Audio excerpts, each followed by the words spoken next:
Assalamualaikum warahmatullahi wabarakatuh. Waalaikumsalam warahmatullahi wabarakatuh. Puji syukur kehadirat Allah Azza wa Jalla telah memberikan kesehatan sehingga kita dapat hadir hari ini.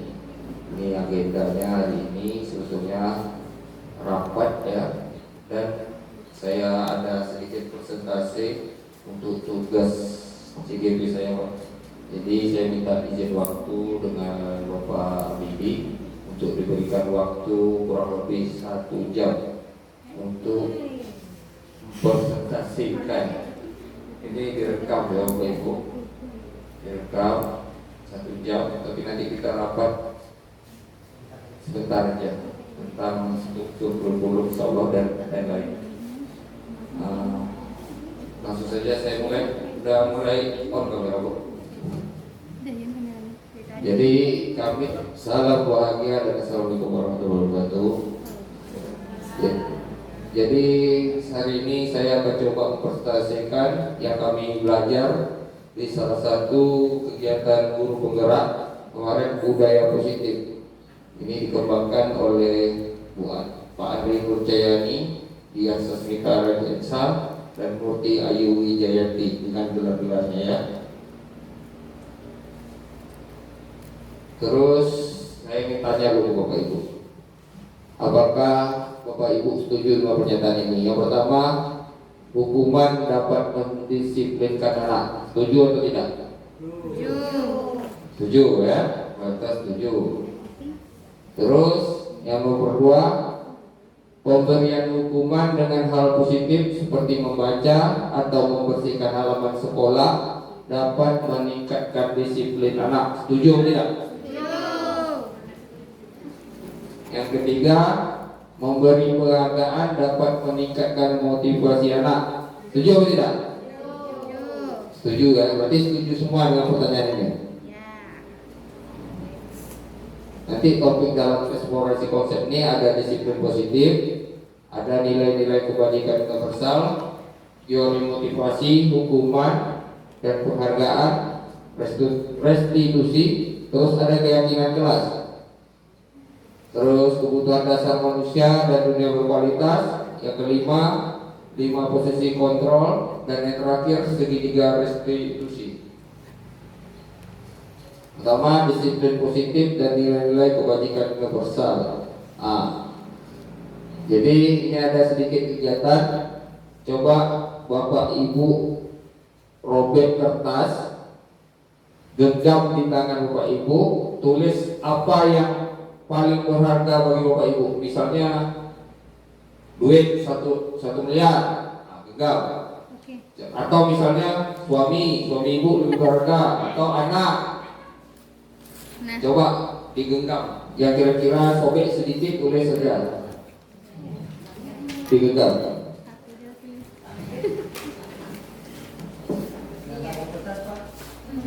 Genggam tangan.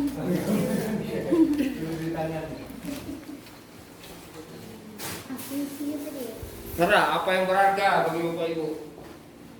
Kira-kira apa? Anak, orang tua. Tidak, Ibu genggam. Terus Ibu genggam. Coba Ibu genggam. Tulis apa yang berharga bagi Ibu.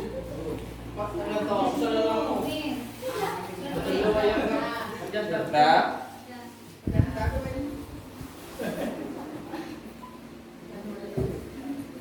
Coba saya dulu minta lo salah satu ya. Berharga ini digenggam. Bu, ini kan misalnya Ibu genggam. Boleh nggak saya minta itu? Boleh. Berarti tidak berharga nggak Ibu berarti apa yang Ibu tulis itu? Tapi saya diminta duit saya. Tak bisa Bapak minta untuk saya karena dia berharga. Saya kasih pun Bapak tak. Tapi dikasih kali ilmu yang berharga dikasih. Berharga kok dikasih? Berarti ini tidak berharga Bu. Boleh. Jadi apa Ibu tulis? Boleh dipinta. Tidak, nanti boleh diminta nanti. Kesehatan, berarti Ibu tak mau sehat. Berarti kesehatan ini saya ambil nih. Berarti kesehatannya Ibu mau sakit-sakit terus. Kalau apa yang berharga, Bu apa? Bu Linda lo. Apa tuh Bu? Boleh saya minta?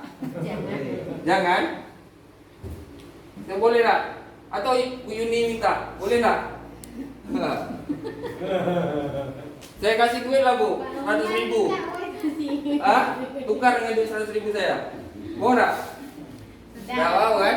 Itu kan kita kan berharga. Walaupun mau dipujuk, disuap, saya mau ngasih duit atau saya ancam ibu nanti tak saya kawan kan?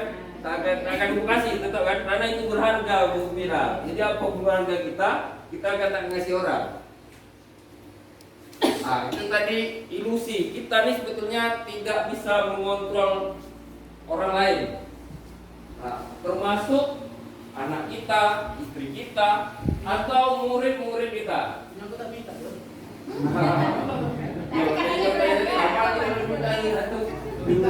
Apa tuh? Apa yang penting itu? Ya baik, ini sangat saya keluarkan. Itu kalau aku minta tadi Pak tak mau ngasih kan? Kalau aku Aku sayang keluarga, semuanya kita ini semua keluarga. iya sayang. Semua yang kita mintakan di semuanya sama. Kau Melinda tadi boleh siapa? Anak. Melinda aku tidak mau kan kasih anaknya kan? Bu Linda nggak sayang bapak. Itu tadi. Jadi ilusi guru mengontrol murid. Betulnya kita tak bisa mengontrol murid lah. Murid itu cuma takut kita hukum atau dia malu nanti kalau kita hukum. Itu cuma ilusi. Berarti kita tidak bisa mengontrol murid. Jadi yang bisa mengontrol murid itu sendiri. Terus kritik dan membuat orang merasa bersalah dapat menguatkan karakter. Itu tidak juga bisa. Terus semua penguatan positif, efektif dan bermanfaat bahwa orang dewasa memiliki hak untuk memaksa. Itu semua ilusi. Ini ada teorinya, Bapak Ibu. Ini bukan saya yang ngomong. Siapa sesungguhnya yang memiliki kontrol?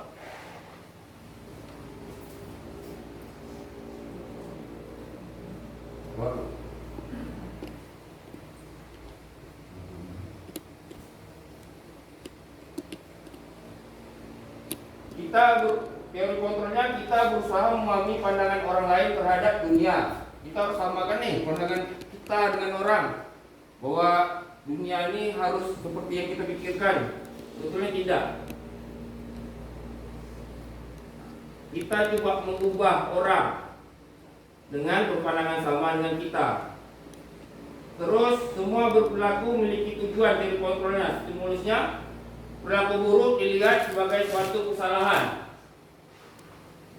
Betulnya semua perilaku itu memiliki tujuan. Walaupun kadang anak itu kadang dia cakap dia mencarut, kadang itu memiliki tujuan, memiliki motivasi. Kenapa dia mencarut? Kadang dia ingin cari perhatian kita, ya.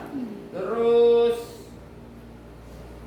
stimulus orang lain bisa mengontrol saya, itu tak bisa. Hanya Anda yang bisa mengontrol diri Anda. Berarti hanya diri kita sendiri yang bisa mengontrol diri kita.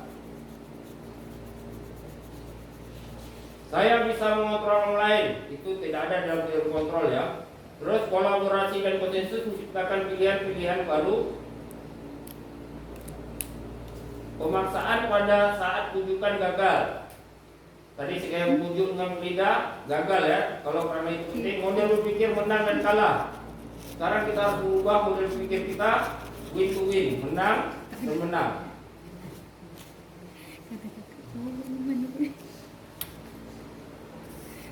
Ini ada teori tadi yang dikembangkan oleh Dr. William Glaser. Anda tidak bisa mengontrol orang lain. Makna disiplin, belajar kontrol dengan menggali potensi kita agar mencapai tujuan suatu yang kita inginkan berdasarkan nilai-nilai yang kita hargai. Terus semua perilaku memiliki tujuan. Ini teori motivasi untuk menghindari hukuman, satu untuk mendapat imbalan, yang ketiga untuk menghargai diri sendiri. Jadi kita berharap anak itu termotivasi, dia tidak berbuat salah atau dia tidak melanggar hukuman itu karena dia untuk menghargai dirinya sendiri. Terus model berpikir menang dan menang, kolaborasi. Konsensus menciptakan pilihan-pilihan baru. Itu ada 5 posisi kontrol bawahnya. Penghukum 1, penghukum, 2, pembuat rasa bersalah, 3, teman pemantau, dan 5, manajer. Kita sebagai guru wajib mengetahui 5 posisi kontrol ini ya, untuk nanti menyelesaikan masalah jika terjadi masalah di kelas terhadap siswa. Apa makna disiplin? Disiplin itu berasal dari bahasa Latin yang artinya belajar. Ya, kita tahu selama ini disiplin itu hukuman. Namun budaya kita disiplin berubah menjadi sesuatu yang dilakukan seorang pada orang lain untuk mendapat kepatuhan. Padahal sebenarnya disiplin itu belajar.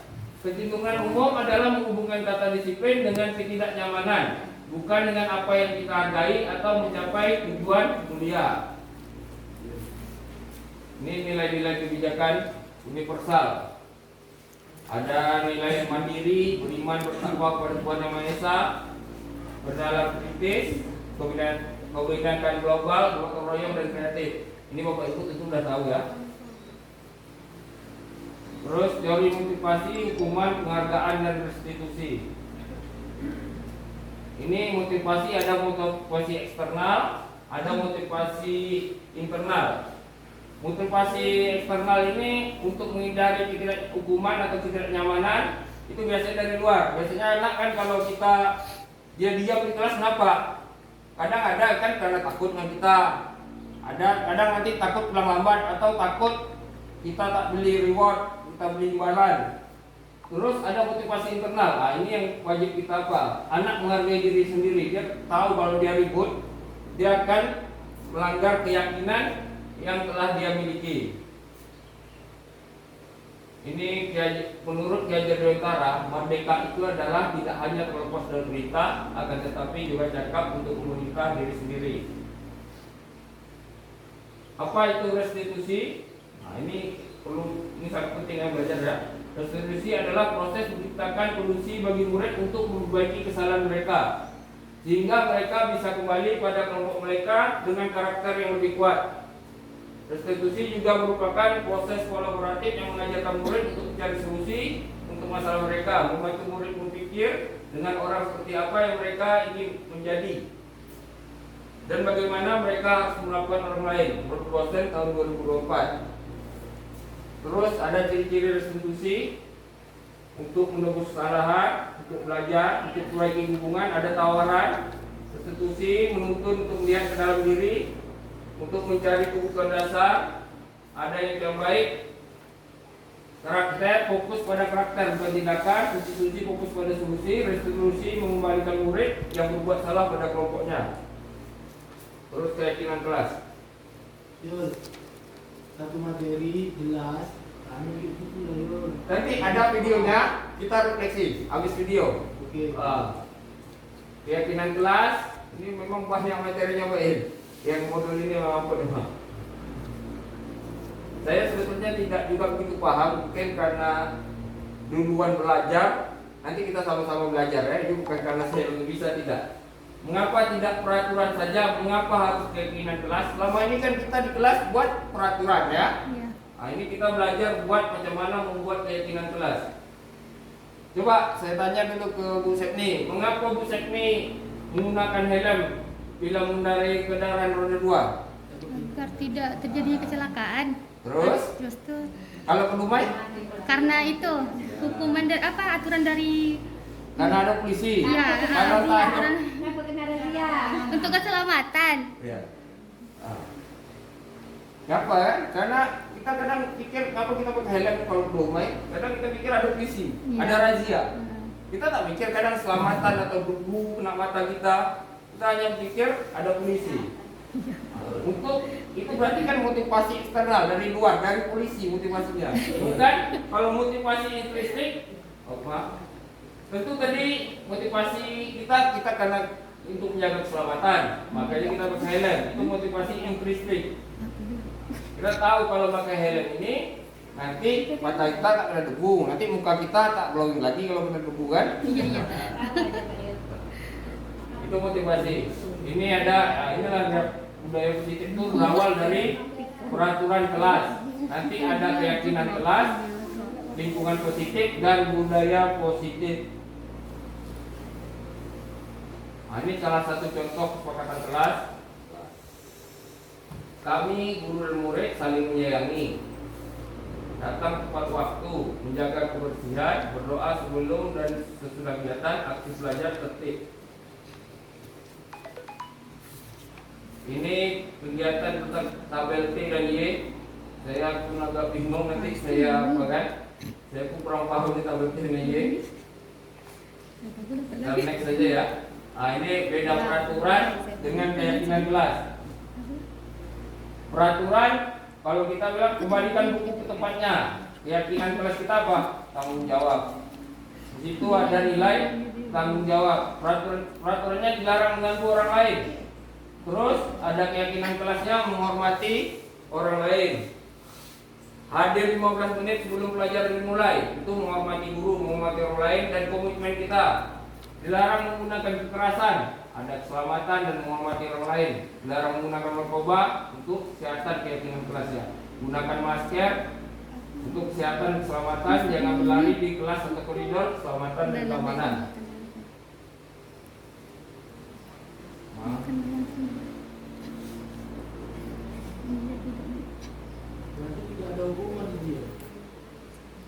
Hukuman ini dia bukan hukuman, dia lebih ke konsekuensi. Kita ajak anak membuat keyakinan kelas, kesepakatan kelas. Nanti anak juga menentukan, misalnya kalau dia mencarut istighfar 100 kali gitu. Itu kesepakatan dengan anak-anak. Kita cuma memberikan istilahnya pandangan-pandangan. Kenapa harus istighfar? Itu aja.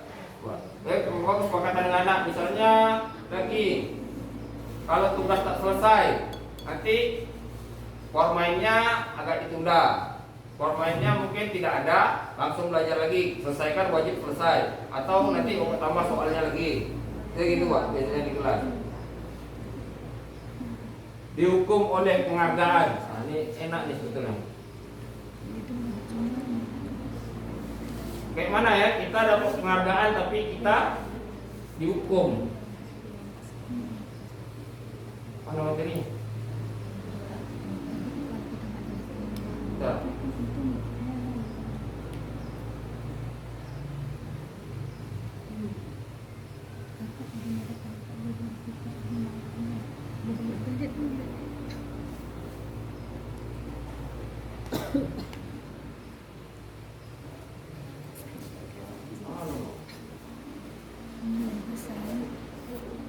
Coba ini untuk membedakan hukuman dengan konsekuensi.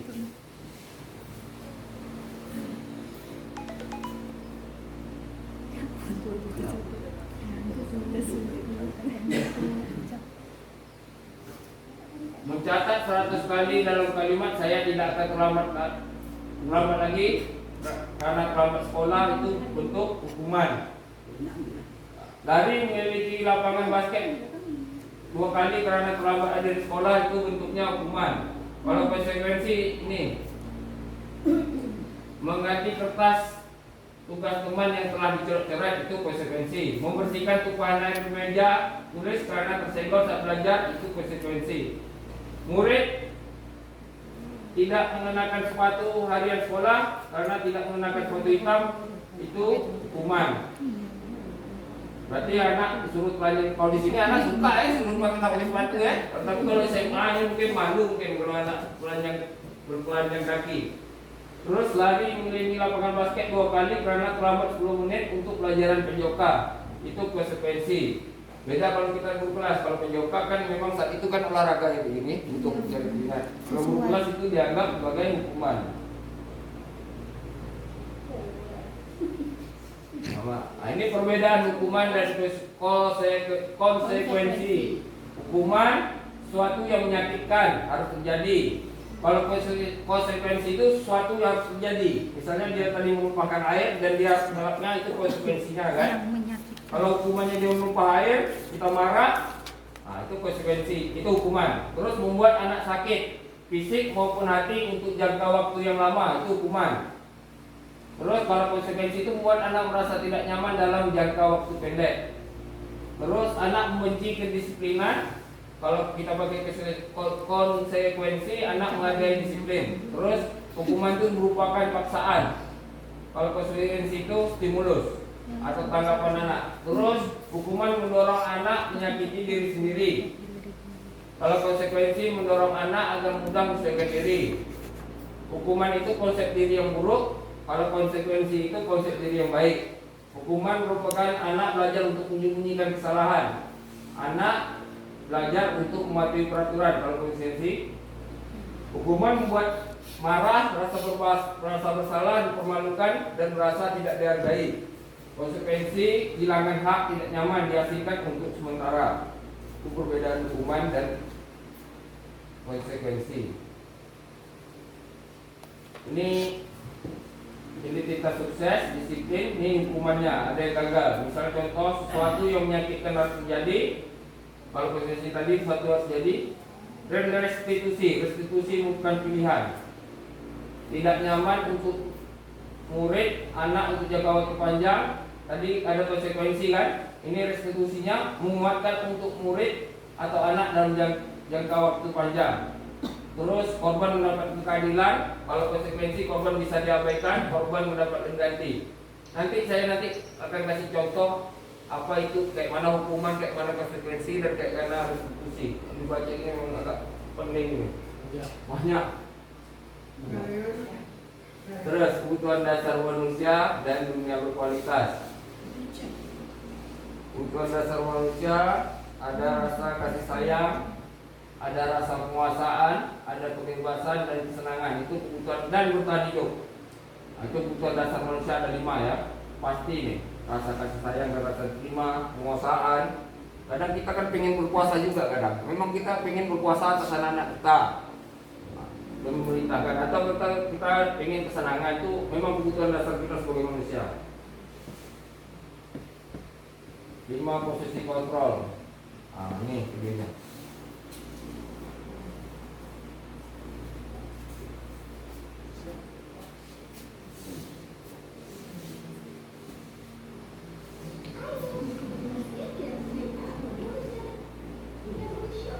Bunyi.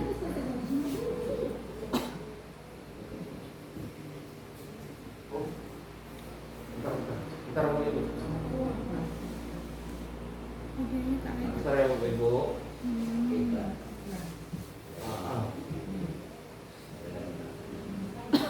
Saya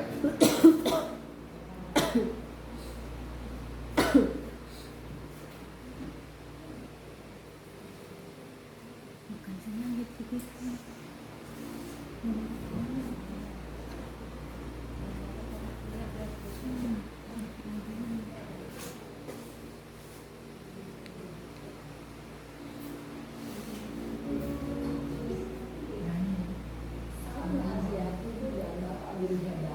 Dalam penerapan disiplin positif restitusi, salah satu program yang dikembangkan. coba kita tonton video ini untuk lebih pemahaman tentang Posisi kontrol kontrol. dalam restitusi adalah proses perjalanan seorang pendidik agar dapat mengenali dirinya. Pada video kali ini, kita akan membahas tentang 5 posisi kontrol yang dikembangkan oleh Diane Dawson dan contoh penerapan.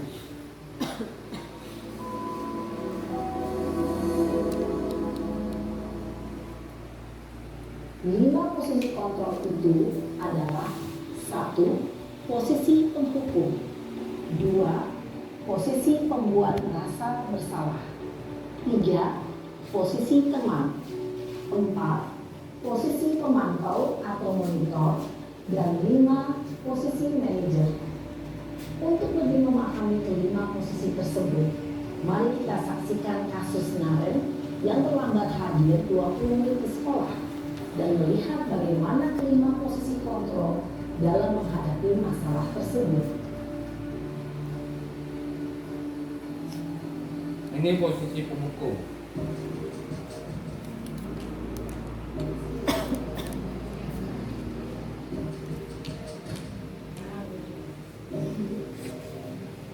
Naren, sini kamu.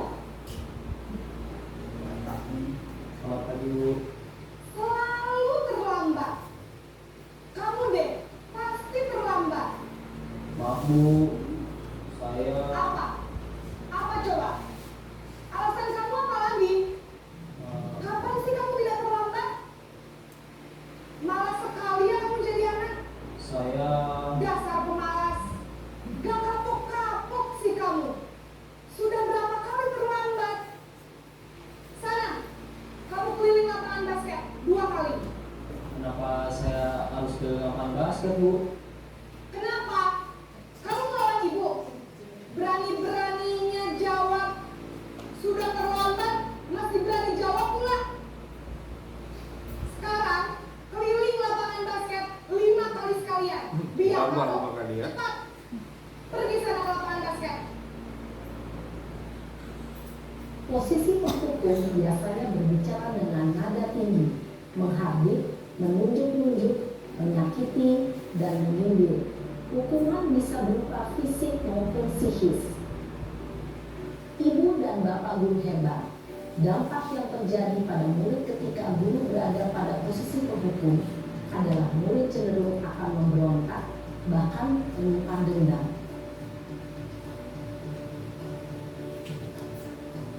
Jadi tadi Bapak Ibu, sebelumnya saya pun tidak tahu. Saya pun dulu mungkin saat ini pun masih. Saya merasa setelah saya tahu belajar ini, saya merasa sebagai posisi sering merasa sebagai posisi penghukum. Saya lebih sering menghukum anak, itu saya. Oh, ini berarti kriteria saya kategorinya memang kategori penghukum ya. Jadi saya coba mengubah mindset pikiran saya duluan untuk diri saya sendiri dulu. Nanti untuk diperbaiki ke depannya. Mungkin tak langsung berubah, tapi dari awal karena kita sudah tahu itu salah, anak jadi pendendam nanti atau anak tidak suka dengan kita. Nah, itu makanya saya coba berubah satu-satu. Terus ini ada posisi membuat merasa bersalah.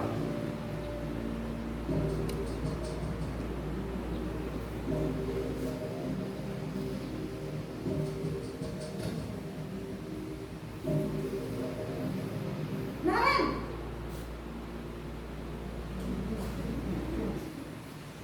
Selamat pagi, Bu.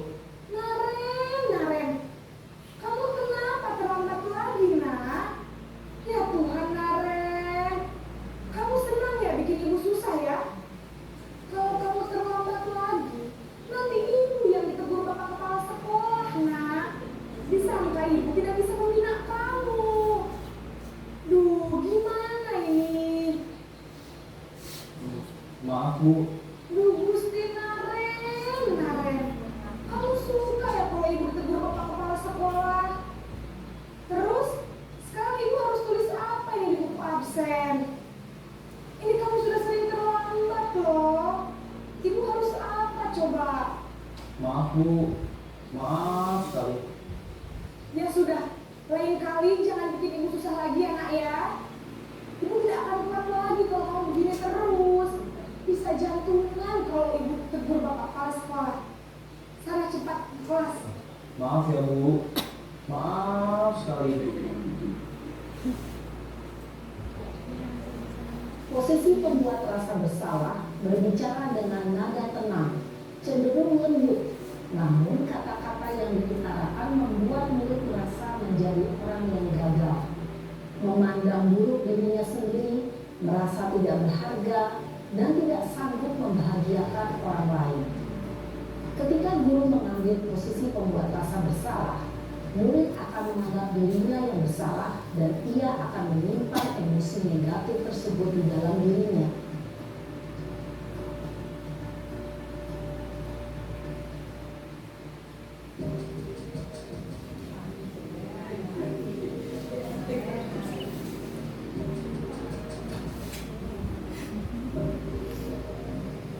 Naren,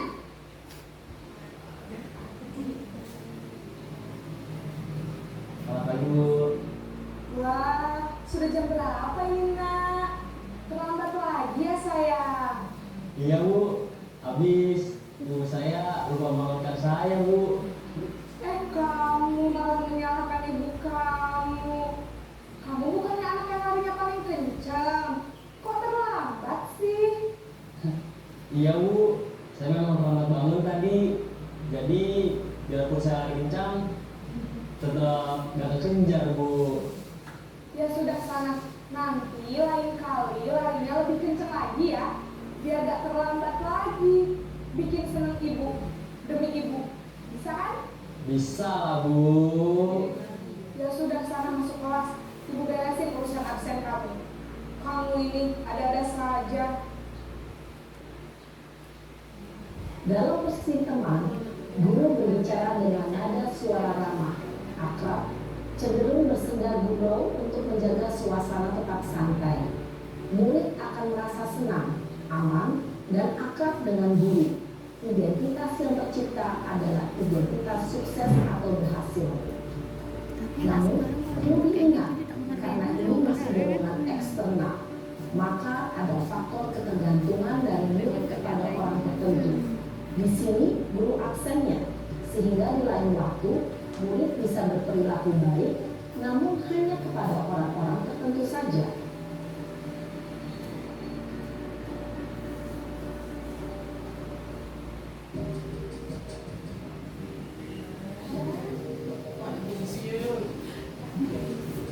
Saya ada 5 posisi ya. Baru 4 ya. Ini 4. Selamat pagi Bu.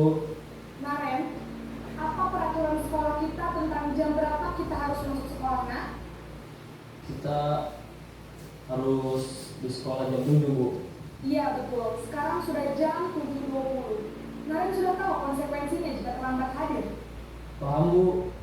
Saya harus tinggal kelas pas jam istirahat selama 20 menit. Iya benar, konsekuensinya demikian. Jadi nanti jam 9.30 pas istirahat, kamu harus tinggal di kelas, kerjakan tugas tambahan untuk ketertinggalan kamu, ya? Baik Bu. Posisi pemantau mengandalkan penghitungan atau data untuk mengontrol murid. Guru mengarahkan murid berdasarkan peraturan dan konsekuensi. Seorang pemantau menunjukkan bahasa tubuh dan ekspresi wajah yang datar dan cenderung formal.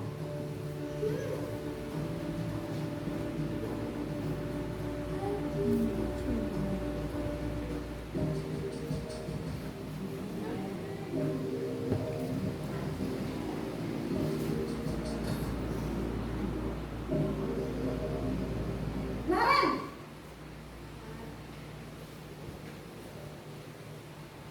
Selamat pagi Bu. Selamat pagi Naren. Maaf Bu, saya terlambat. Iya, sekolah masuknya jam 7, sekarang sudah jam 7.20. Jadi sekarang bagaimana ini Naren? Maaf Bu, saya lupa setel alarm saya semalam. Baiklah, menurut kamu, keyakinan sekolah yang mana yang perlu kamu tingkatkan? Menghargai diri sendiri dan orang lain mungkin ya Bu. Setuju. Jadi, apakah Naren meyakini prinsip saling menghormati tersebut? Iya Bu, saya meyakininya. Apakah Naren bersedia memperbaiki masalah keterlambatan ini? Bersedia Bu. Bagaimana kamu akan memperbaiki masalah keterlambatan ini? Saya akan coba untuk tidak lupa menyetel alarm saya Bu. Baik, kalau Naren lupa menyetel alarm di rumah, ada orang yang kira-kira bisa bantu mengingatkan tidak? Ada Bu, kakak saya, Kak Emma. Ada lagi selain Kak Emma? Selain Kak Emma, ada ibu saya. Baik, jadi yang mengingatkan Naren adalah Kak Emma dan ibu kamu ya? Kira-kira akan mulai setel alarm kapan ya Naren? Setelah pulang sekolah, akan segera saya lakukan. Baik, jadi Naren akan setel alarm untuk bangun besok pagi dan akan diingatkan oleh kakak dan ibu dan Naren ya. Ada lagi yang mungkin perlu dilakukan Naren agar tidak terlambat bangun lagi? Tidak ada Bu. Baik Naren, terima kasih untuk kerjasama kamu. Sekarang kamu boleh kembali ke kelas untuk belajar. Baik Bu, terima kasih.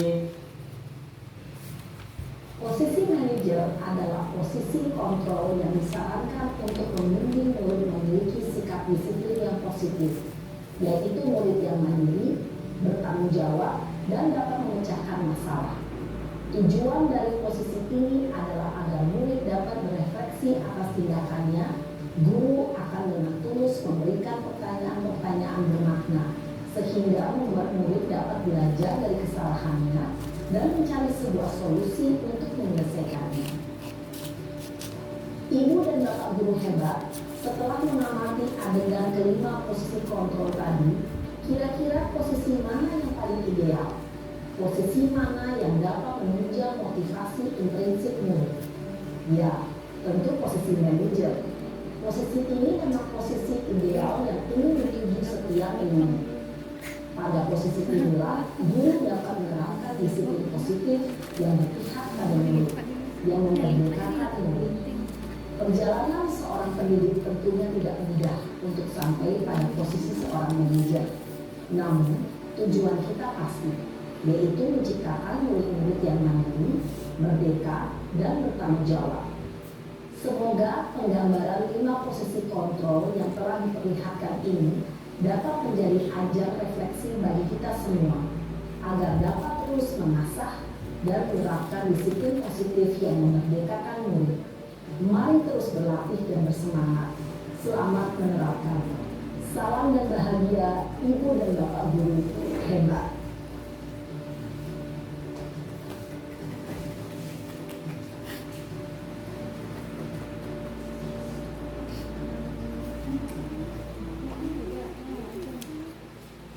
Jadi tadi Bapak Ibu itu contoh 5 posisi kontrol yang dimiliki oleh guru. Tentu kita salah satunya yang kita wajib miliki adalah posisi sebagai manajer.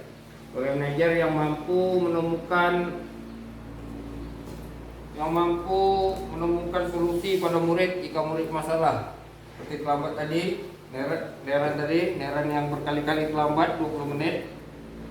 Kita mampu menemukan solusinya dengan siapa aja yang membantu dia menjadi alarm. Karena Neren sendiri yang menemukan solusinya, bukan guru. Guru itu hanya mengarahkan bagaimana dia memperbaiki kondisinya.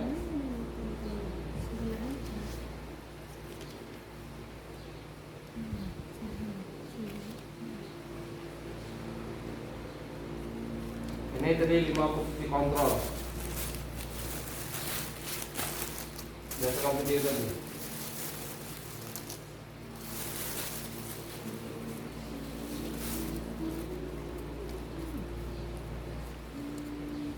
Kamu masih ingat kan video tadi? Kalau orang buat masalah tadi kayak mana ada?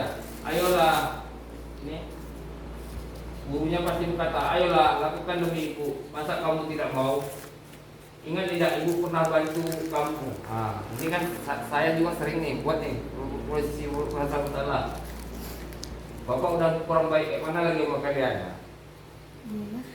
Terus kalau sebagai teman juga kita juga sering. Cuma nanti sebagai teman nih anak dia tak termotivasi, dia cuma motivasinya pada kita. Dia tak termotivasi sendiri bagaimana dia menyelesaikan masalahnya. Dampaknya itu. Kalau penghukum itu pasti anak mengulangi kesalahan. Kalau membuat orang merasa bersalah tadi, anak pasti merasa rendah diri. Tadi kalau posisi kontrol kita sebagai teman, anak itu biasanya tidak mandiri, tergantung pada gurunya, lemah dia. Terus kalau pemantau, dia lebih takut, anak itu lebih takut pada sanksi atau hadiah untuk dirinya.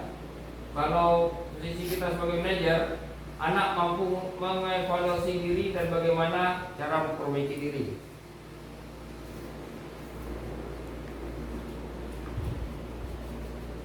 Ini sama tadi pernyataan, kita cuma disuruh menentukan. Saya kecewa sekali dengan kamu. Itu bahasa apa? Bahasa pemantau membuat orang merasa bersalah. Terus bagaimana kamu bisa menyelesaikan masalah ini? Itu posisi kita sebagai manajer.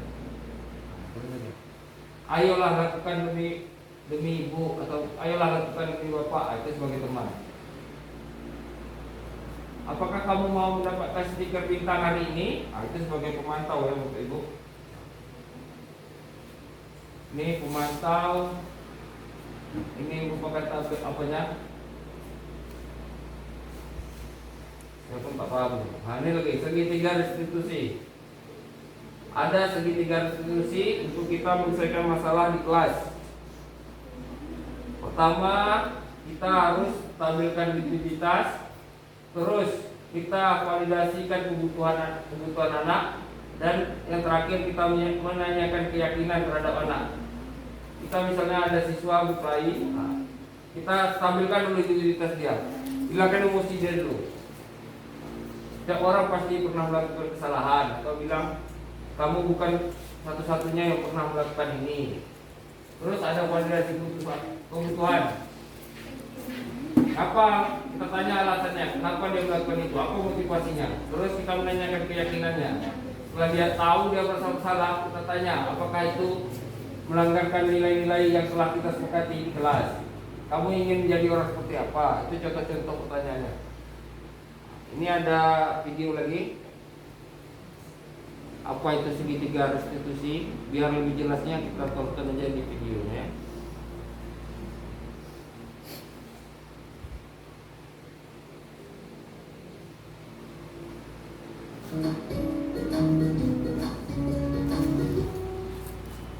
Salam dan bahagia Ibu dan Bapak Guru hebat.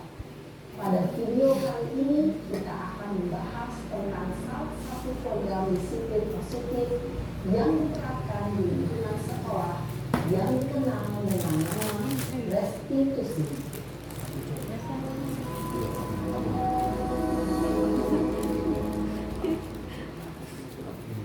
Restitusi dikembangkan oleh pakar pendidikan dan pembuatan berlandaskan pada teori kontrol berkelindan desa. Segitiga restitusi adalah suatu proses dialog yang dijalankan oleh guru atau orang tua agar dapat menghasilkan murid yang mandiri dan bertanggung jawab. Pada saat guru di posisi manajer, aspek yang dikembangkan pada murid adalah motivasi intensif, sehingga penanaman nilai-nilai kebajikan dapat tumbuh dan berkembang menjadi suatu kebiasaan positif yang akhirnya membentuk karakter murid. Proses dialog ini terdiri dari 3 langkah yang digambarkan pada ketiga sisi pada segitiga restitusi. Sisi pertama adalah menstabilkan identitas. Sisi yang kedua adalah validasi tindakan yang salah. Dan sisi yang ketiga adalah menanyakan keyakinan. Ibu dan Bapak Guru, berikut ini akan ditunjukkan bagaimana seorang guru berada dalam posisi manajer menggunakan penerapan segitiga restitusi. Contoh kasusnya ya Bapak Ibu.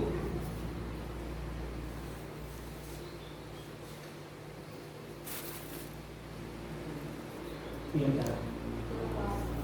sudah lama nggak ketemu sana? Berapa hari dari di sini? Kesel Pak, kesel banget. Masa aku dikatain tukang fitnah Pak? Ya aku marah lah. Aku balik ngatain Eka di depan kelas. Kesel banget. Ini menstabilkan identitas. Ya pasti kamu marah dan kesal. Bapak juga akan marah apabila ada yang menuduh Bapak seperti itu. Stabilkan identitasnya untuk meredam emosi ya, emosi anak dulu. Kamu mau melakukan apa? Ya saya langsung ngatain Eka lah Pak. Kesel banget. Saya bentak-bentak dia depan teman-teman lain. Oh begitu. Pasti kamu melakukan seperti itu karena suatu alasan tertentu kan? Iyalah, masa saya diam saja Pak? Ya saya bela diri lah. Masa saya dituduh tukang fitnah? Ya wajar lah. Mempertahankan harga diri itu sesuatu yang penting buat kamu. Untung kamu tidak bertindak lebih kegagalan, hanya membentak-bentak. Iya Pak. Untung saya masih bersabar dan hanya meminta saja. Udah gemes padahal saya pasti bela diri lah. Ya pasti ya. Tapi kamu memilih untuk tetap bertahan dan bersabar. Kamu memilih untuk tidak berbuat lebih parah lagi. Iya. Nah, sekarang Anak dah sadar kan? Anak dah sadar dia salah. kamu yang bentak-bentak Eka di kelas. Kita nanya Tindakan kamu itu kira-kira sesuai dengan keyakinan kelas atau prinsip kamu tidak? Enggak lah Pak. Capek Pak jadi kelas. Jadi keyakinan atau prinsip mana yang kurang sesuai dengan keinginan kamu? Ya saya sebenarnya sangat menghargai orang lain. Mungkin saat itu saya menjadi emosi. Jadi tidak meminta sikap itu. Kamu meyakini tidak? Menghargai orang lain itu penting buat kamu. Yakin lah Pak. Iya, setuju. Kita harus saling menghargai. Namun ada juga keyakinan yang kita sepakati yang perlu kita jalankan apabila kita sedang marah, kan? Ya, saya bisa lebih proaktif, mulai dengan diri sendiri. Saya bisa jadi lebih sabar, mengambil waktu juga untuk berpikir mau apa selain itu. Kira-kira kamu bersedia memperbaiki masalah ini tidak? Bersedia Pak. Kalau kamu memperbaiki masalah ini, kamu akan menjadi orang seperti apa? Saya akan menjadi orang yang bertanggung jawab kali ya Pak. Dan senantiasa proaktif. Iya. Menurut kamu, bagaimana rasanya menjadi orang seperti itu? Ya nyaman lah, bangga bisa bersabar dan nyaman diri. Baiklah kalau begitu. Yuk kita pikirkan bagaimana memperbaiki masalah ini.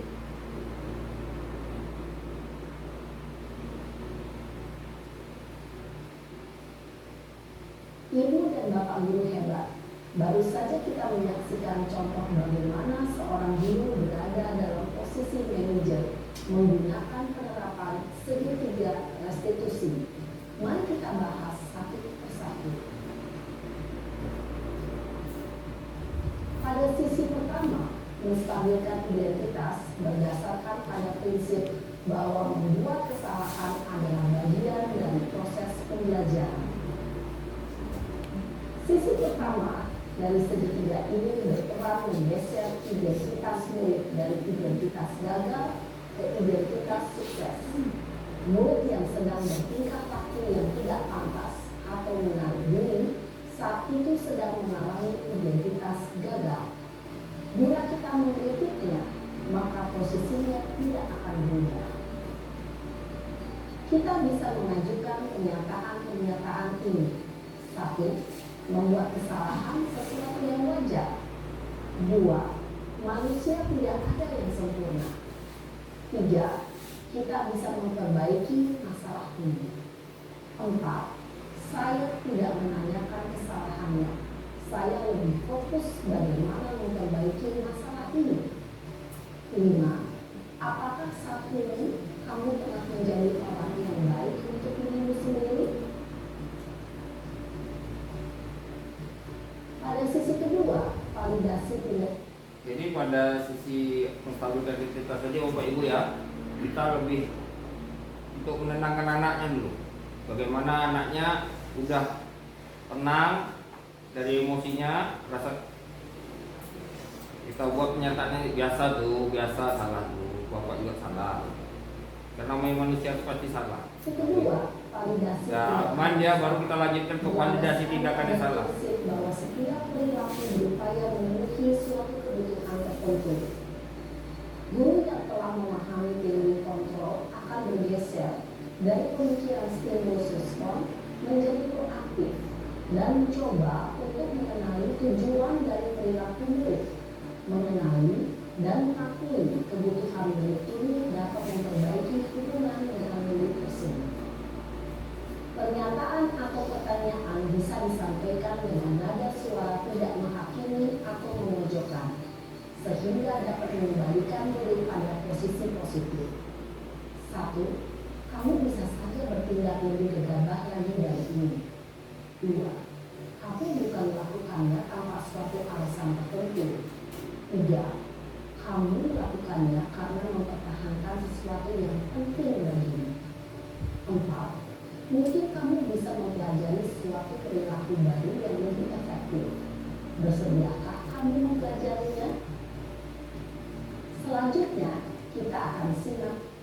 Jadi dah anak tuh tahu apa yang salah pada dirinya, nah, baru kita menanyakan keyakinan. Teori kontrol menyatakan bahwa pada dasarnya kita termotivasi secara intrinsik.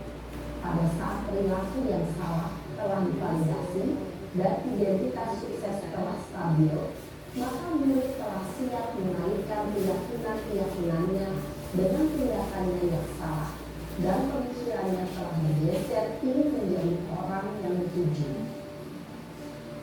Pertanyaan-pertanyaan ini dapat menaikkan keyakinan-keyakinan yang diambil murid. 1. Sebagai keluarga kelas, apa yang kita yakini? 2. Nilai-nilai apa yang telah kita sepakati? 3. Seperti apa gambaran sebuah kelas yang ideal bagi kamu? 4. Kamu ingin menjadi orang seperti apa?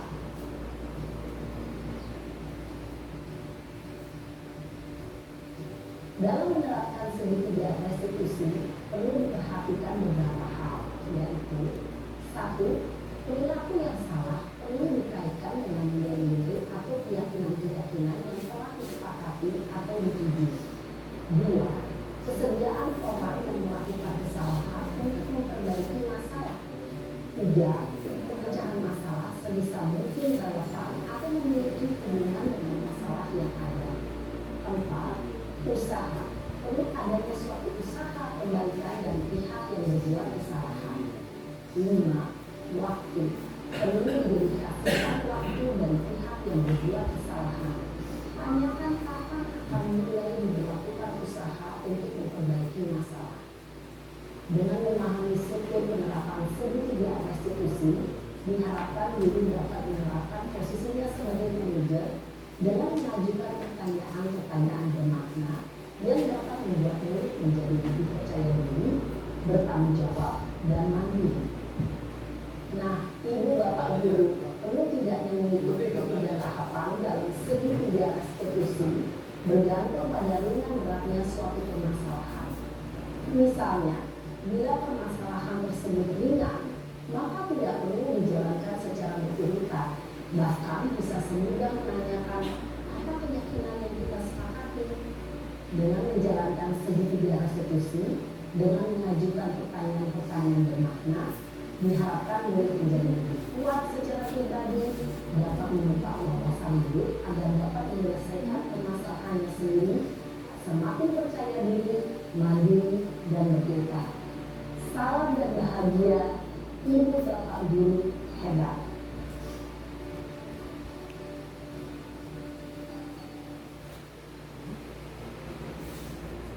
Jadi segitiga restitusi ini Bapak Ibu, saya sudah coba mempraktekkan pada 2 kasus dan saya videokan. Memang tak mudah, pasti ada aja apanya yang kurang, tindakan kita yang salah kurang. Tapi kayaknya perlu dilatih-latih. Kalau dilatih-latih terus, kayaknya bisa. Jadi anak lebih paham dengan kesalahannya, dia lebih sadar, cepat sadar. Ini bukan kesalahan orang lain, ini kesalahan dia. Dan dia mampu memperbaiki dirinya sendiri.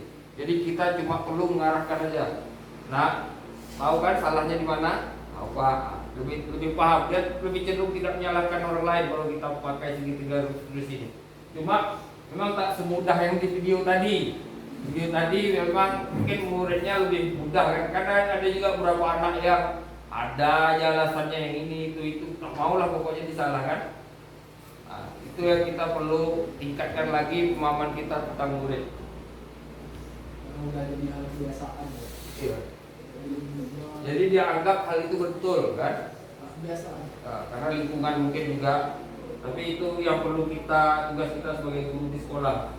Tidak hanya sekedar mengajar materi-materi, cuma mengajarkan akhlak dan perilaku.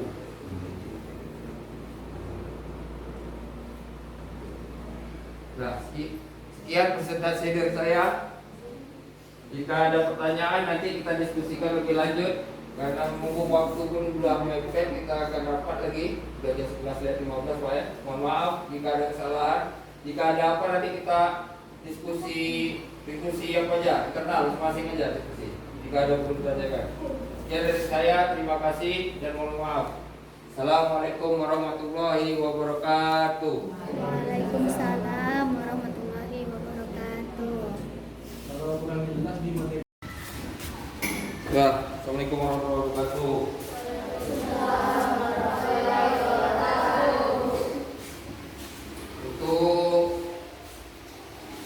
Untuk membuat kelas kita tertib, nyaman. Hari ini Bapak minta kalian kayak kemarin, tulis maunya kalian di kelas kayak mana. Nah, kalian mau kelas yang bersih, tulis. Saya mau kelas bersih. Tulis satu orang satu aja pendapatnya. Saya mau kelas bersih.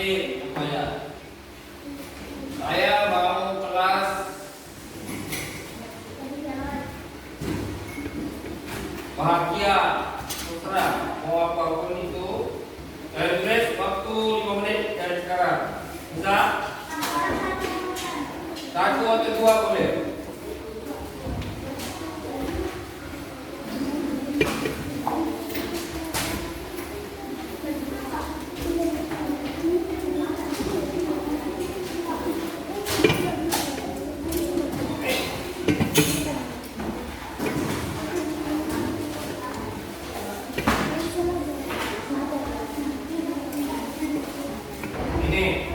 Ini nilai-nilai kebajikan yang ada pada diri, seharusnya ada pada diri kalian.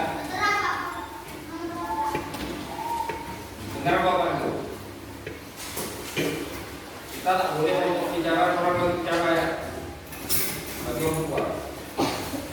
Ini nilai-nilai kebajikan yang ada seharusnya ada dalam diri setiap manusia. Kalian manusia?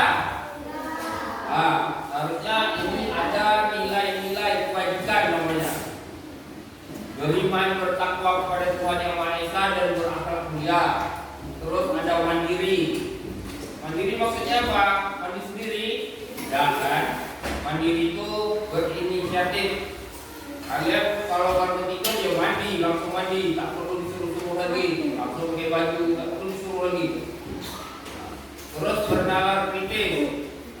Kalian harus kritis dengan setiap pemikiran-pemikiran yang ada. Terus berkebinekaan global. Ada juga bergotong royong dan kreatif. Terus berdasarkan ibu, sikap murid itu seharusnya kayak ini: toleransi dengan teman, hormat dengan teman, apalagi dengan gurunya ya, berintegritas. Oh, berintegritas nih. Kalian ini berintegritas itu mengerjakan tugas, dan mengerjakan itu selesai. Jangan selesai. Bapak suruh gambar, gambar. Bapak suruh kalian selesaikan. Terus mandiri tadi, menghargai teman, menghargai gurunya di sekolah. Antusias. Jangan marah-marah senantuk-nantuk. Kalian ada kepalanya. Empati, berkeinginan tahu, kreatif, kerjasama, percaya diri, komitmen. Ini senang yang karakter. Ada toleransi, kedamaian kesatuan, baik, rendah hati, pimpinan, keadilan, percaya diri, kreatif, dan kerja keras. Ini ada petunjuk hidup. Jadi Bapak mau kalian buat apa itu? Mau buat seperti apa? Kita susun dong sama. Udah?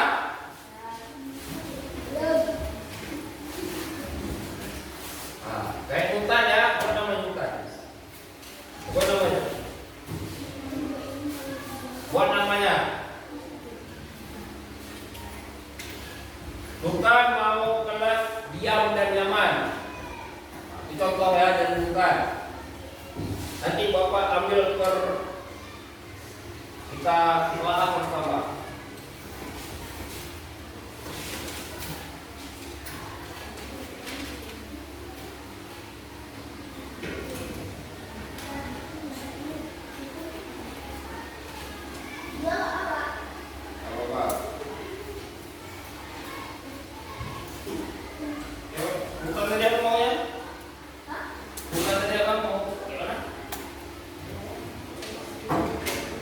Saya mau kelas yang diam dan nyaman.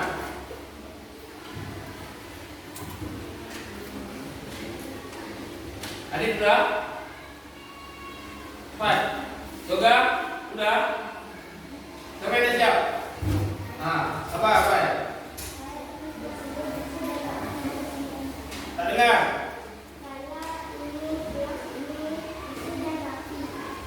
Saya ingin kelas ini bersih dan rapi. Terus, apa ada lagi? Siapa rapi? Apa namanya? Rizky. Saya mau kelas ini bersih dan aman.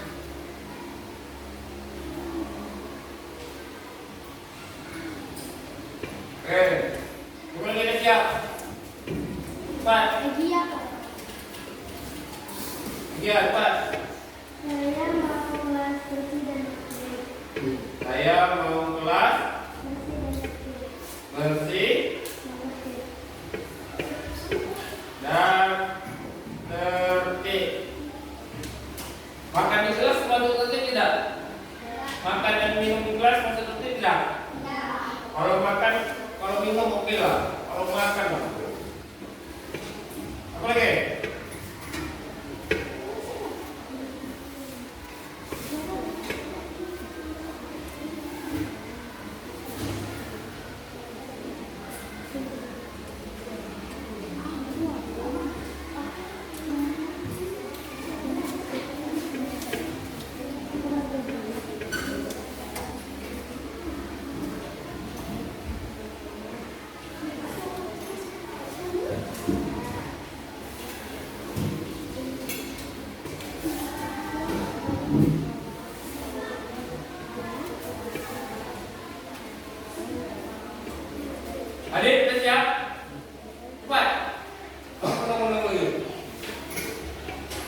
yang bersih dan teratur. Mau siap? Apa? Saya mau kelas ini nyaman, bersih, dan tidak kotor. Ada lagi? Cepat pegang.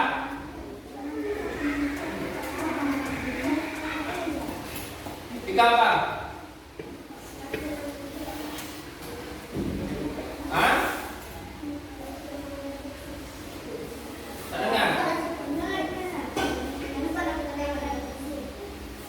Apa sih? Kelasnya tenang dan bersih. Kalian mau masuk?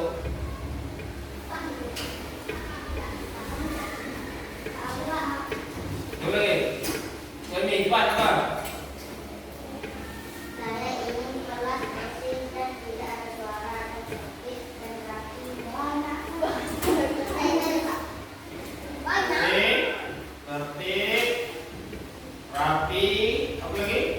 Bersih. Udah. Bersih, itu baca tuh. Bersih, rapi, tertib.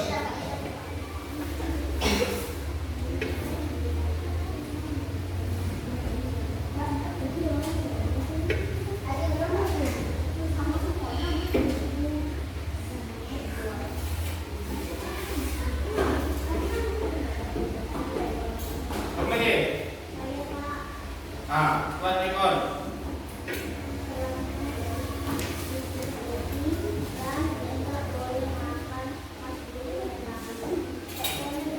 Apa lagi rekor? Dengar apa?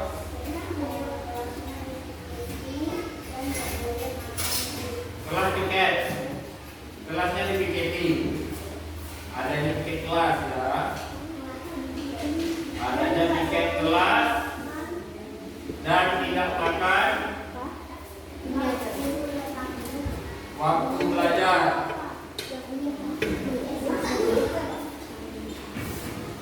Berbagi. Kopi dah. Ditahan. Apa? Kelas bersih dan pernah. Apa sama? Harusnya beda lah. Ada? Ada?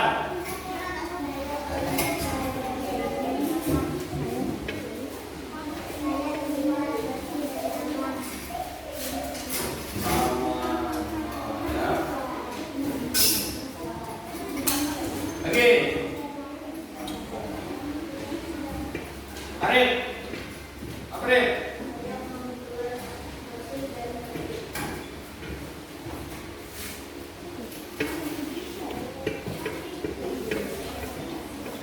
Arif apa?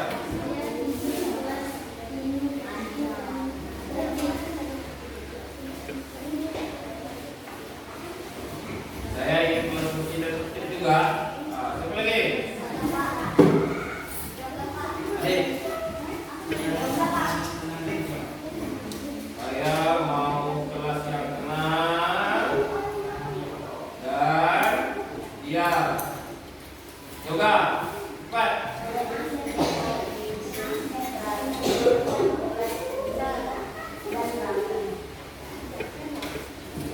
Saya mau bersih, teratur,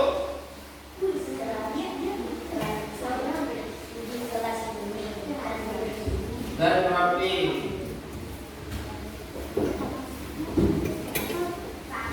Saya ingin kelas bersih, teratur dan rapi. Apa lagi?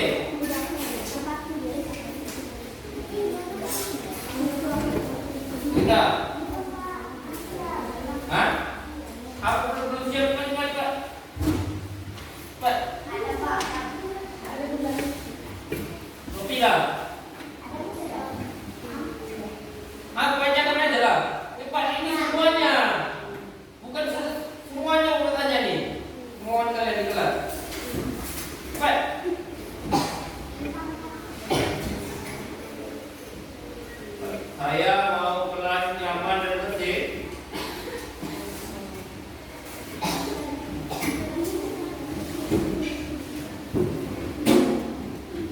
lagi ya.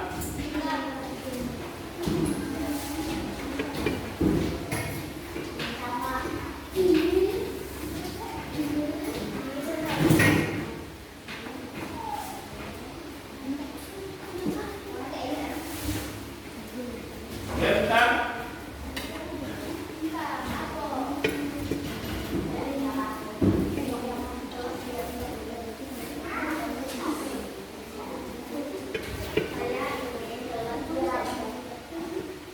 Saya ingin kelas diam.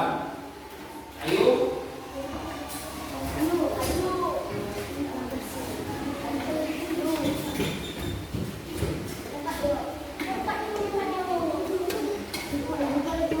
Baca yuk. Tadi tenaga untuk baca. Ayo. Bapak suruh ayo baca.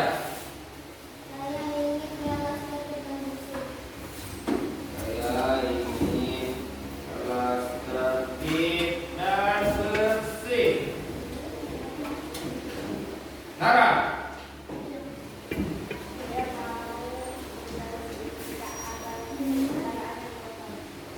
Saya mau kelas ini tidak ada pembicaraan yang kotor. Nara.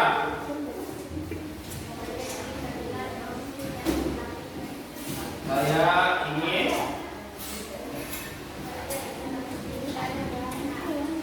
kelas bersih dan tenang betul. Apa? Ini? Nggak dengar? Suara. Saya ingin kelas bersih dan rapi.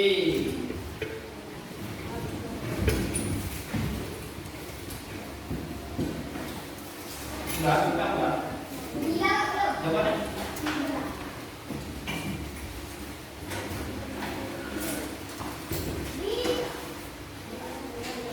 Bila ya.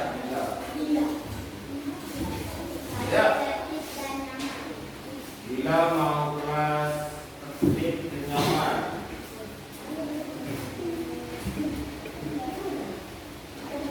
Terus. Indah. Cepat. Cepat. Bukan nanti ngomong.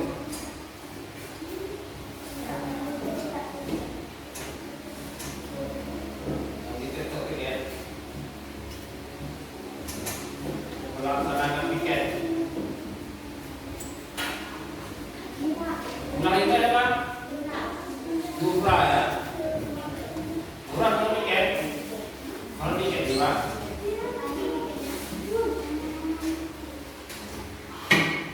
Apa dura mau apa?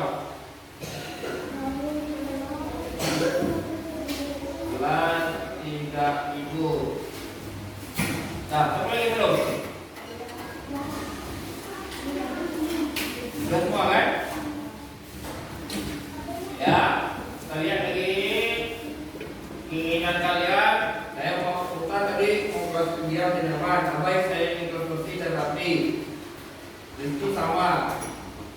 Saya mau kelas bersih dan nyaman. Dia mau bersih dan tertib. Rata-rata anak bapak, kalau lihat di sini maunya keinginan umum.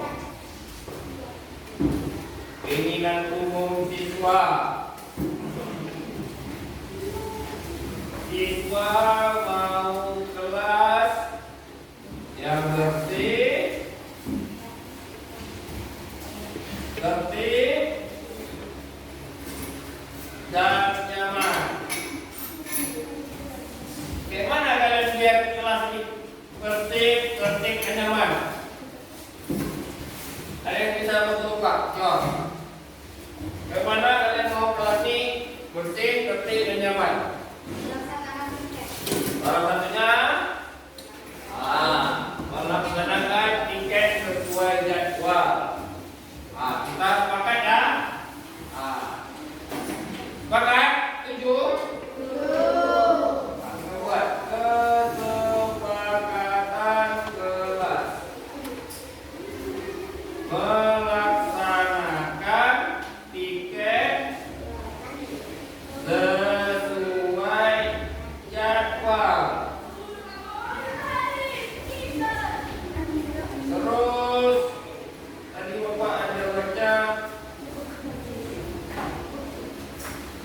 Naik terbilang adanya tiket dan tidak makan di waktu belajar.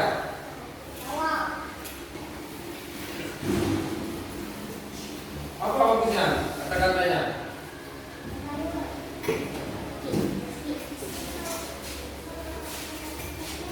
Laksana tidak makan di kelas. Bagaimana? Makan tak? Tidak makan di kelas waktu pelajaran. Kalau korban B. Ya di kelas ini waktu saat pelajaran makan tidak? Makan tidak? Kalau tidak, ya tidak. Makan tidak di kelas ini. Kita harus belajar. Makannya yang besar pada itu. Hah? Makan tidak? Berarti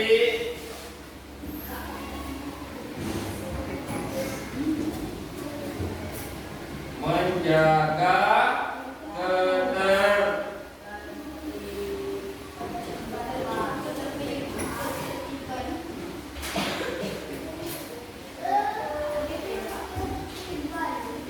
ketertiban kelas.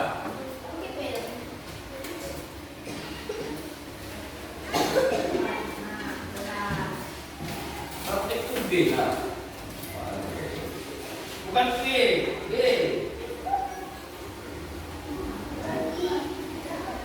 Terus kalian pilih pakai kartu atau tidak dalam kelas? Nah, apa serius nih? Kalau buka semuanya.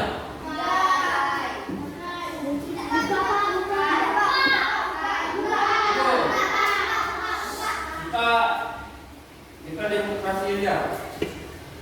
Ini tak ada paksaan ya, tidak ada yang mengancam, tidak ada paksaan. Apa mau tanya kalian? Yang ingin buka sepatu di kelas angkat tangan. Yang ingin buka sepatu di kelas.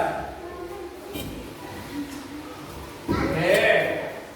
Jadi ya buka sepatu di kelas ya, tapi di luar kelas pakai sepatu.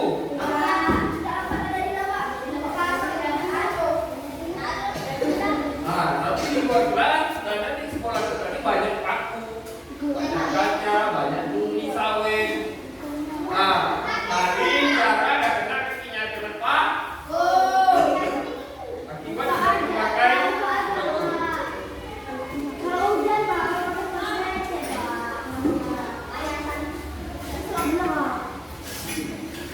Yang mana nih?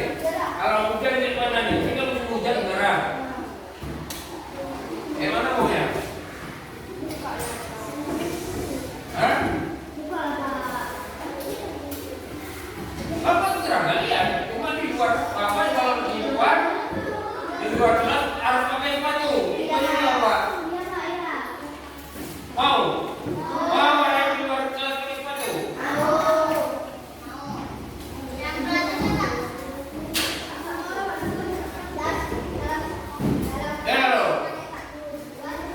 Kawan tanya sekali lagi, yang mau buka sepatu di dalam kelas angkat tangan.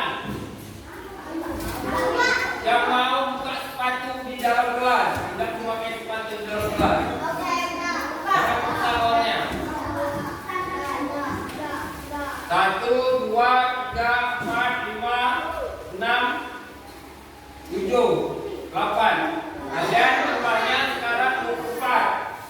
Kan kita coba dulu 6 buat ada 24. Cuma 8 orang. Berarti sepakat memakai sepatu di dalam dan di luar kelas. Sudah sepakat.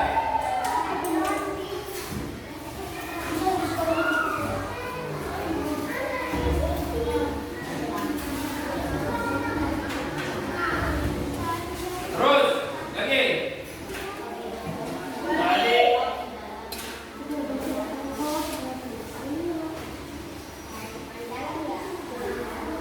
Bapak minta kalian bisa nggak nih?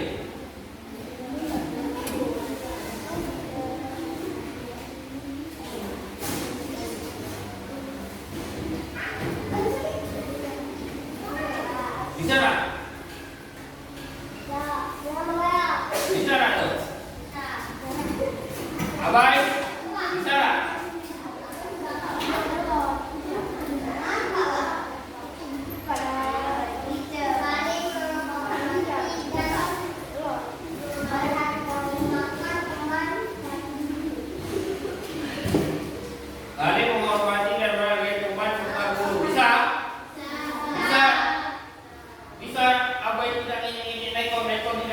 ini abai?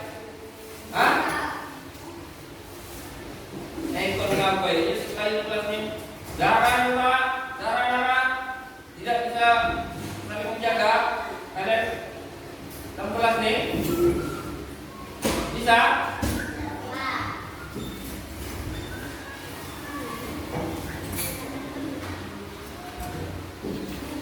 Apa lagi? Mau kalian? Apa bilang aja?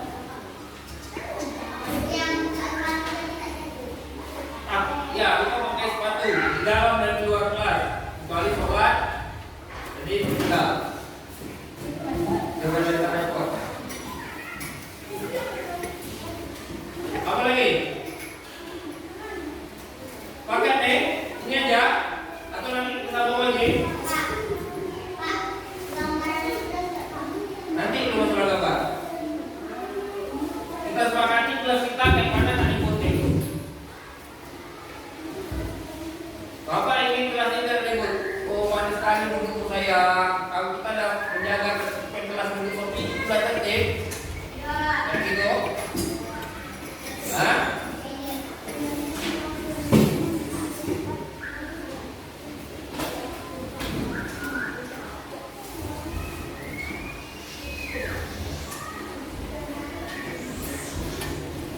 Berperilaku sopan dan baik. Bisa? Berlaku sopan dan baik itu artinya duduknya sopan, kaki tidak di atas, mulutnya tidak bercarut. Bisa?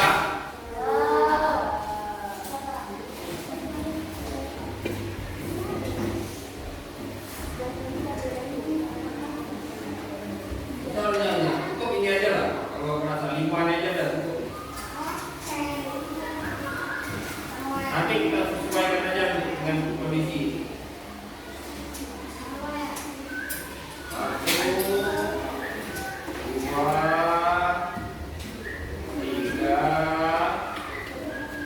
4. Ini kesepakatan. Kalau dilanggar ke mana? Pertanyaan kalian. Kalau kesepakatannya tidak langgar apa? Ada konsekuensi yang harus kita lakukan kalau kita melanggar kesepakatan yang ada. Kalau tidak piket, yang mana? Apa konsekuensinya? Tidak usah, capek kalian. Akan kuat kalian di lapangan itu. Apa? Bagi yang tidak piket akan menggantikan tiketnya selama 3 hari berturut-turut.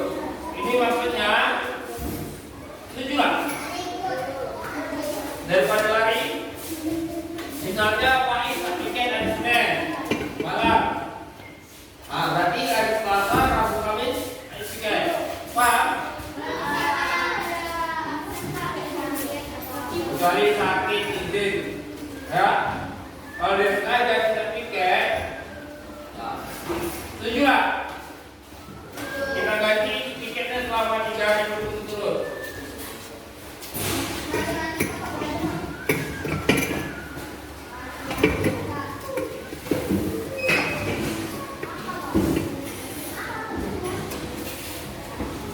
Terus menjaga ketertiban kelas. Kalau tidak tertib di kelas, apa konsekuensinya? Hah? Maunya gimana kalian? Kalau kalian ada teman kalian yang tidak tertib, maunya seperti apa? Ada maunya seperti apa? Hah? Apa maunya? Ini bukan hukuman, ini konsekuensi. Kita kan pakai aja. Maunya seperti apa? Hah? Praktek ada duitnya, praktek itu kelas.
Jadi dia kalau dia tertib di kelas,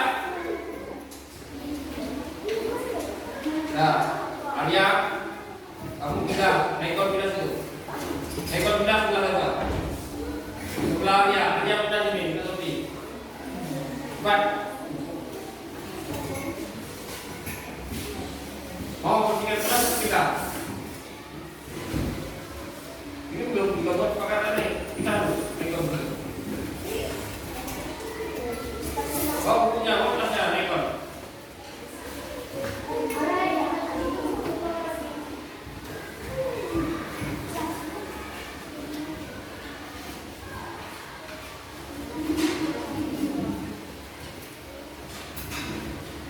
Ada lagi yang mau pindah? Perempuan duduk? Nah, kalau rapinya itu tadi. Duduk.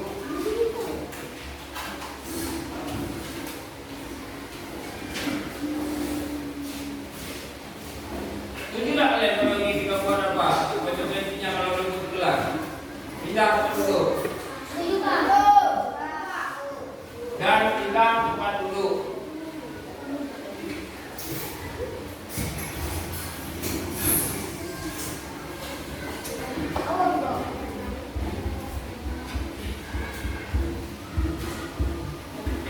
Sudah, nah, ada kawan kan?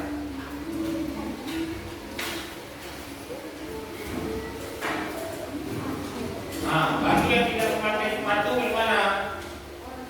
Konsekuensinya apa?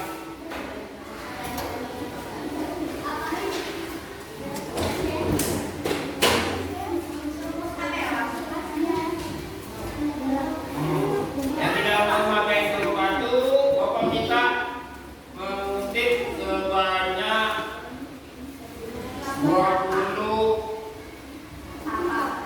sampah plastik daun ya di lingkungan sekolah. Nanti kita hitung beberapa sampahnya. Bagi yang tidak memakai sepatu,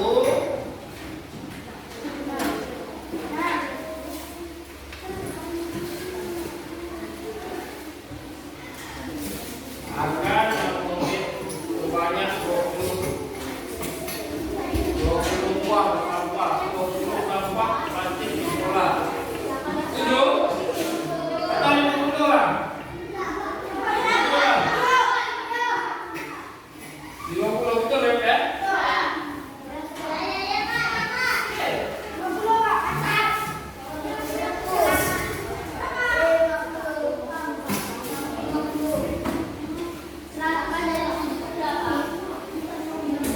Kalian menghormati dan menghargai teman serta guru.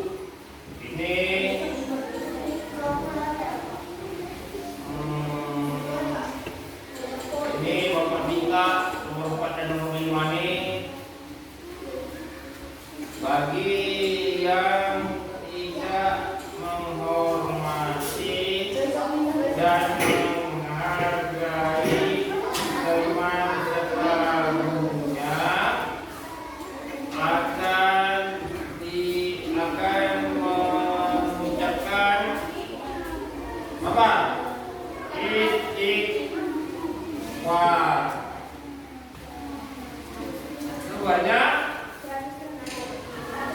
1000 lah. Ya? Sama. Berbelas suatu ini juga ini.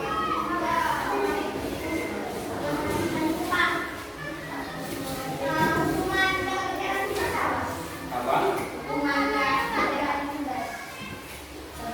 Belum ya?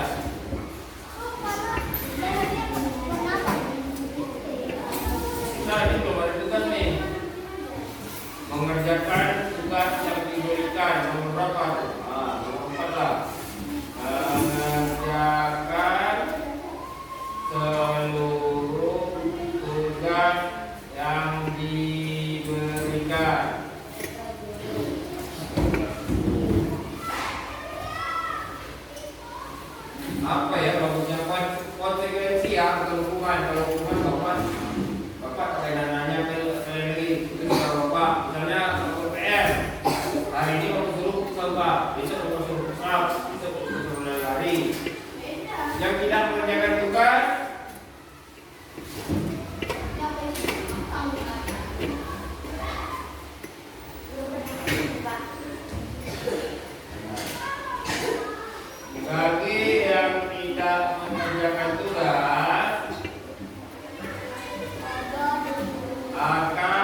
Ini konsekuensinya.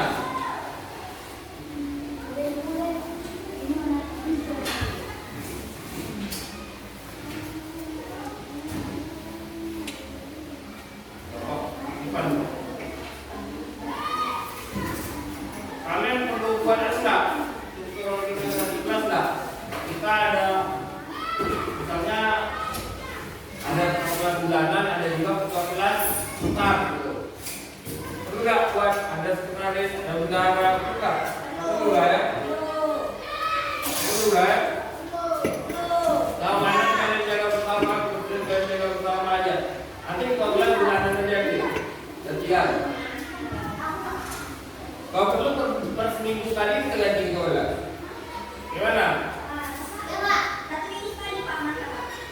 Nanti di bulan Agustus kita mulai seminggu sekali kelas.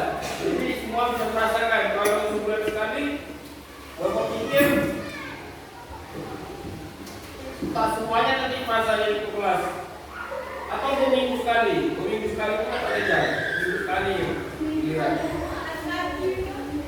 Ya, nanti di awal bulan Agustus kita lupa ya, kita ganti ya Ben. Kalau kelas kita menjawab nih. Jadi semuanya merasa jadi kelas untuk menjaga kenyamanan dan ketertiban di dalam kelas. Dan serangkan 15 menit itu. Serang 15 menit itu.